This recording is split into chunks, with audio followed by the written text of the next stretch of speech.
I welcome you to this video. So today we are going to discuss about word formation, which is a very interesting and enjoyable topic under verbal right? So let us see how we need to approach this topic, how we need to prepare for this topic, what are the important questions and also the tips and tricks when we are preparing for this topic. Yes. So with that note, let me move on to the next slide. So before we could start this video, it is very important for us to know what is word formation and how we need to prepare for this word formation, right? So there are three cases as to how questions are being asked. Yes. So your first type is, right, a word is given in question and we have to choose that word from the given options which can or cannot be formed from the letters of the given word. Okay. So now let me give you an example. So they might give you a question as W-O-R-D, word. Word is your question, okay, the word that they have given. So they are going to ask us to find out. They give you four options, right? O-R, B, R-O-W, yes, W-O-R-D, and D is Joe, okay. So they have given you four options here, and what you need to do here is you need to find out the word which cannot be formed using the given word. So OR, yes, you have OR here, ROW, it's available. So WORD, which is again the same replica of the question. Now DOOR, so is it possible using the given word? No. So hence, which is your right answer? Option D is your right answer. Yes. So this is your type 1. Yes. Now let's move on to the second type. A set of English letters is given in a jumbled order and the candidates are asked to arrange them in a meaningful order. So jumble, it's like a jumble sentence only, but whereas the words are given. For example, okay, S, okay. So what is this? You've given a set of letters and they are in a jumbled form. So you need to rearrange it to form a word. Yes, a proper meaningful word. So you can look at it, okay. So you can have different thoughts, but you have to form a meaningful word. So you can just look at it. So what is my idea is P-A-S-S-I-O-N, passion. See, by rearranging this I got the word passion. So like this you will be getting various set of letters. Okay, so for this we need to be very strong with our vocabulary and also the number of words we know in a particular language. Yes. Next, we are asked to choose particular letters from a word and arrange them to form a meaningful word. Okay. For example, let me take the word versatile. Okay. So they might give a word like this and what they'll ask you to do is they will choose some letters like this. Okay. So what are the letters that are arranged? E, R, A, T, L, E. So from this you have to form a word. So you need to look at it. Okay. So you have to look at it and you have to see if there are chances that you can form a word. Okay. So what can you form here? Yes, rat is possible. Okay. Then what else is possible? T-E-A-R, tear is possible. Okay. Then what else is possible? L-E-T, let is possible. Okay. So like this, few letters will be chosen from a given word and from those words you need to form words. Okay. So from those letters you need to form the words. Okay. So this is for your understanding. So word formation is all about playing with the words and playing with the letters of the English alphabet. Yes. So now let's move on to the next slide. So how can you get better with this? So how can we actually face this topic is, first thing, you need to concentrate a lot of reading. You have to practice the habit of reading. Yes, I've already stressed this point in few other topics as well, but still, okay, in verbal ability, whichever topic you come across, reading should be inculcated as your habit. Yes. Next, vocabulary. Yes, the more number of words that you are getting to know, right? Solving previous year papers. So you need to be updated at least with the last 5 years question papers you need to prepare, because there are larger number of, or there are more number of chances for the questions to be repeated in this academic year as well. Okay. Then getting to know the rules in the word formation. So what are the rules? How can words be blended? So these are something that is very, very essential for us to know before we could get along with this topic. Yes? Now, so for every topic there are some tips and tricks that we come across. Yes? So here also we need to handle, or we need to get to know like what are the tips and essential tricks. So first thing is your word classes. Okay. See, word classes is in which, like, how can you create words? Yes, so that is important, right? So first what they say is, you know that you can fill in the gaps using nouns. Okay. So age, you know, it is a noun, right? So you can add a word before it. Brokerage, yes. Mileage, yes. Breakage, advantage, yes. Similarly, nouns like al, they are all suffixes, they act as suffixes, yes.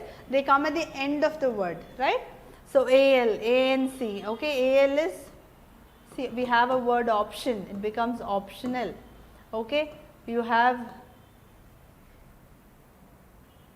accept, it becomes acceptance, yes. Endure, it becomes endurance, yes. So redundant, okay, redundant, so it becomes redundancy, okay, yes. Dom, bore becomes boredom, okay. Child becomes childhood, social becomes society, yes. Ness, okay. Dullness, or you say darkness, okay. So you see how words can be formed using the nouns, right? Next, so verb, how are verb suffix then? Verb suffixes usually end with IZE or EN or FY. So let's see few examples related to that as well, right? For example, okay, empathy, it becomes emphasize, yes. So the word empathy becomes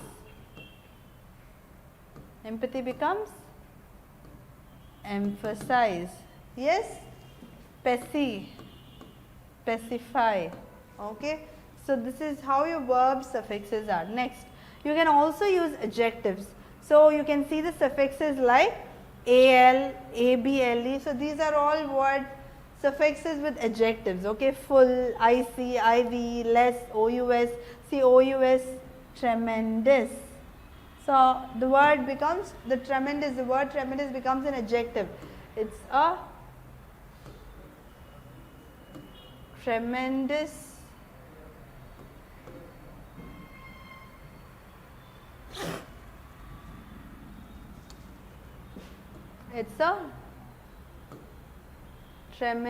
look, okay. So you are again, you know, describing look.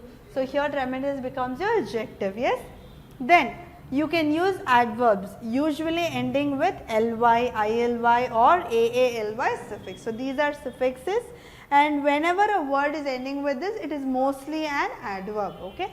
So this is how we understand the rules of forming words. You just cannot form words in random, yes. Next, now there are few tricks. The first trick is with the word the. This is a definite article, and we know that afterwards we will have either a noun or a superlative adjective, okay. So they have given you an example. It was the feeling of fear that really got to me. So what do they say after this? It will become either a noun will be there or a superlative adjective will be there. So after the, what is their feeling? So feeling is an abstract noun, okay. Next, we can consider few more examples as well. So we can consider few more examples as well, right?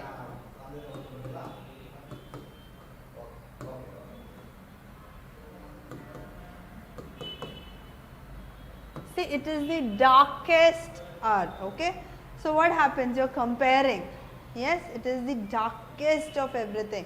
So see, it's followed by an superlative adjective. Okay. Next, the trick with a or an. So what is a and an? They are indefinite articles and they are usually followed by a noun. Okay. So whenever a or an comes, it is always followed by a noun. See, for example, it is a pencil. Yes, it is an aeroplane. Yes, right. So this is a house. Yes, this is an elephant. So it could be any noun, but whenever a or an comes, it is always followed by a noun. Okay. Next, what is the trick with the word and?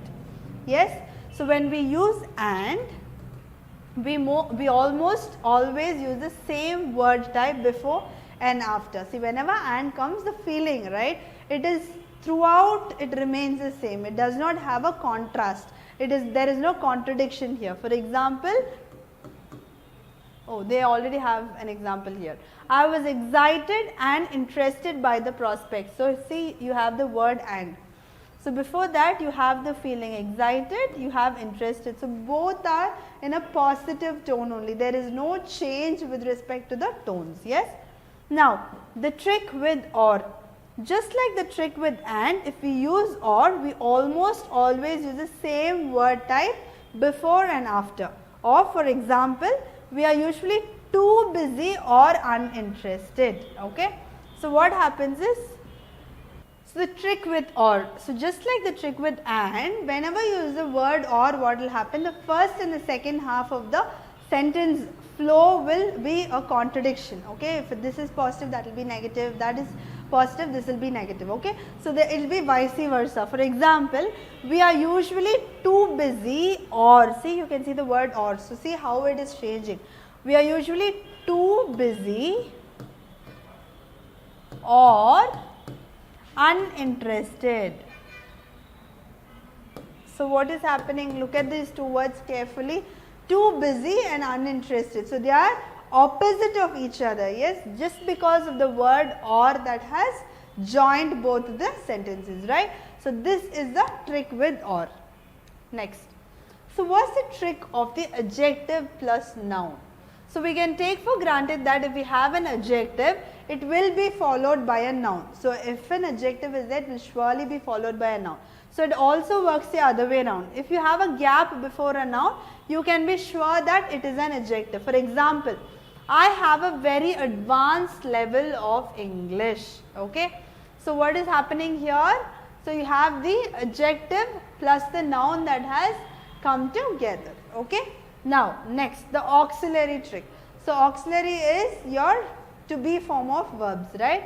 So if you have a gap after an auxiliary, it is almost always, so it's not like compel, it is not like 100% sure, it is almost always an adverb. For instance, I am rarely on time for class as I can never get up on time. So I am.